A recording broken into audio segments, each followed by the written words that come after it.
My channel, so in today's video I wanted to do a cut crease. I knew I wanted it to be quite heavy and kind of glittery on top, and I wanted it to be soft and just kind of lashy on the bottom. I absolutely love this makeup look, and I'll definitely be doing different versions of this makeup look. Anyway, starting off like always, I'm going to use my primer, which is a Soft Oak Paint Pot by MAC, just to pop all over my eyes. And I always use my Zoeva concealer buffer brush just to buff this all in, and I take it all the way up to my brows, and don't worry if you get some in there, we cover that up anyway when we draw them on.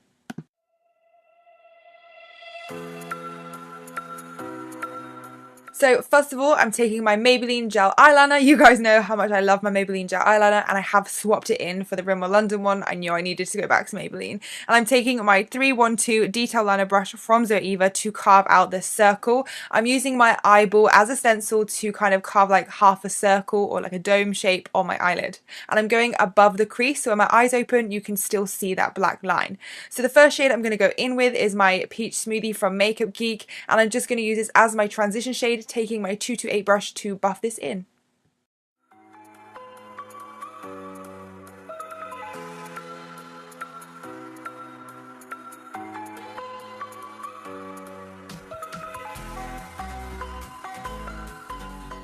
I'm then taking Creme Brulee, and I'm just going to go on top just to make that shade a little bit more darker and neutralize it a little bit, because I did feel like it was a bit too warm for what I wanted. I feel like I haven't used these shades for so long. I've been like converted to Anastasia, and it's so nice going back to Makeup Geek because this is pretty much where I started, and these were like the first proper eyeshadows that I purchased.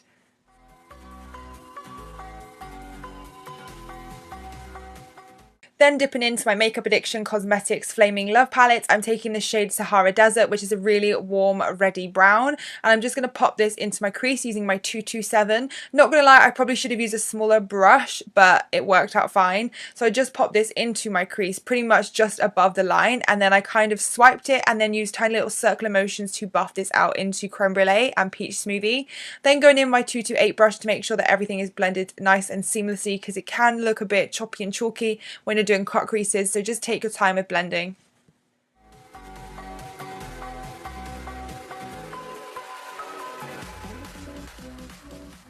Then taking my Morphe 507, this is the smaller brush I should have used, and I'm just going to pop the same shade directly into the crease right next to that line. So if I started with this brush, it probably would have made my life a little bit easier, but I went in just to make this colour a little bit darker and just give it more depth.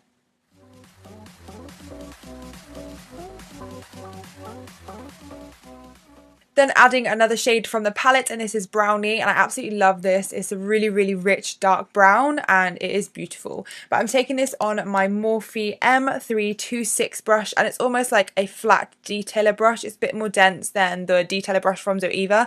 I'm just basically stenciling over that line just to give it, again, like more depth and just to add a little bit more colour and darkness into that cut crease. This is a bit of a thick brush, so just be really light-handed when using this. You don't want to put too much on, but I just wanted to stencil it out. And then I'm going to be taking that same brush, the brush we used previously, which is the Morphe 507 brush. I'm just going to use circular motions to blend that dark brown out.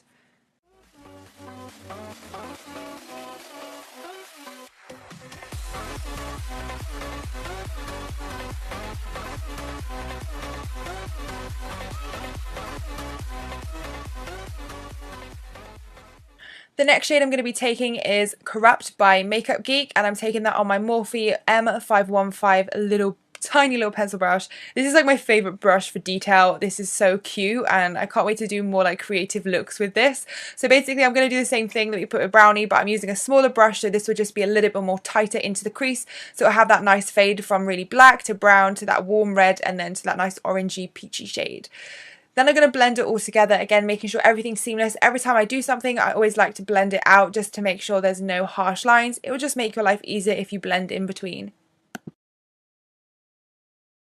Sometimes when you blend too much, you kind of lose your brow bone, so I just wanted to go in with a little bit of a cream shade and just kind of define my brow bone and get rid of any of that shadow that's kind of built its way up there. Then taking my Anastasia Beverly Hills concealer in 0.75, I'm going to start carving out that kind of lid space again. I'm going to try and make it sharper and clean up any of that fallout that we've had below that black line.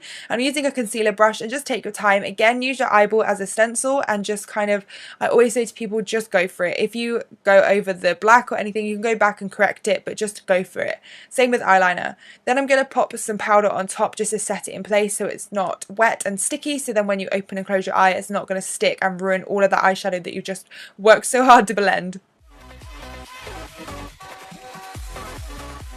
Then for my winged eyeliner, I'm going to go in with some gel eyeliner, and this one is the Maybelline one, and I'm going to take it on my 317 brush from Zoeva, which is an angled thin brush. It's really precise, and I absolutely love drawing winged eyeliner with this. So I'm just going to swoop it down to make the wing shape and then fill it in with my Maybelline Master Precise eyeliner, and it's like a felt tip liner, but it's super thin and really black. I purchased this in London a couple of days ago, and I cannot believe I didn't know that this existed. I would have purchased this a long time ago, let me tell you. But I highly recommend this felt tip liner if you're looking for one, so definitely try it out. Then I'm taking my Makeup Addiction Cosmetics Holy Glow Volume 1 palette, and I'm taking the shade White Diamond, and it's this beautiful crystal white shade, and I'm just popping this on the inner corner just to give it a little bit more of a brightness to that inner part of my eye. I did go over that eyeliner little point that I did, so I'm going to go back in and just make sure that I redefine it. Then I'm taking my Tarte mascara, and it's called Man Eater. I absolutely adore the packaging and the name. I think it looks so cool, and I love gold, so of course I'm going to love it. I'm just going to coat my top eyelashes with that. So starting on the lower lash line, I'm taking Creme Brulee, and I'm taking my Morphe M507 brush to blend that all in on my lower lash line using swiping motions and little circular motions. Going back in with Latte, and I'm going to use a few coats of Latte on top of Creme Brulee just to add some little bit more darkness and depth. I didn't want to go any darker than this because I just wanted the underneath to be quite light and soft and almost a little bit cool toned. Then using my sleek Makeup Ooh La La white eyeliner and popping this in my lower lash line. I absolutely love this white eyeliner. I've used it for years and I can't find anything better. The only one I want to try is the Inglot one, and hopefully when I go to New York I can purchase it. Then going back in with the same Tarte mascara, I'm just going to pop on a couple of coats on my lower lash line and make my eyelashes look thick and long. Then I'm going to go in with my Too Faced Glitter Insurance Glue, and I'm going to work in sections. So starting off in the inner corner, I'm going to pop some of that glue down, and then I'm sticking on my Peaches Makeup Loose Eyeshadow in Prin. I'm sorry I didn't show you this product. I don't know why I forgot to do it, but it's basically like a little pot, and it's a crystal white glittery shade. I'm just going to pop this on over the lid. Was going to leave it there, but you know me, I always have to add a little bit more of a wow bam to the makeup look. Then taking my Tarte eyelashes in Goddess, and I'm sticking those on with duo glue, and I'm using my tweezers to stick them on. Alright guys, that completes this makeup look. I hope you have enjoyed this video. If you did, please give it a thumbs up and subscribe to my YouTube channel if you haven't already. I'd love for you to join our little family. If you recreate this look, don't forget to hashtag me, Amy's Makeup Box, on Instagram for me to be able to see all the looks that you do. Don't forget you can follow me on Snapchat, Twitter, Facebook, Instagram, or Amy's Makeup Box. And until next time guys, I'll see you soon. Bye!